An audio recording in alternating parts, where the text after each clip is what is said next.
Okay, this video is on how to cut an orange. Let me first present what problem we're solving. I don't like this white part here with all the seeds, and it's just, I'm picky. I want to eat pure orange when I'm eating orange. So I'm going to describe a method to cut an orange avoiding this white part. So we start with the orange, we hold it along the axis like this, and basically the idea is to cut around the axis so we don't have the white part, and it's just that simple. So the first, instead of cutting it exactly through the diameter, I'm going to be a little bit offset when I cut it, so I'm not going to get the white part. See, I completely avoided the white part, and again, the whole time I'm holding it along the axis. Cut it again.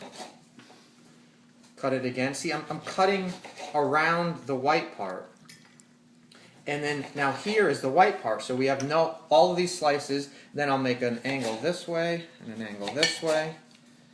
And then I'll make a cut this way and a cut this way. And so what you end up with is 4 angular pieces and 4 thicker pieces. And the non-picky person in your group can eat this thing, and everyone else can eat the pure oranges. Thank you very much.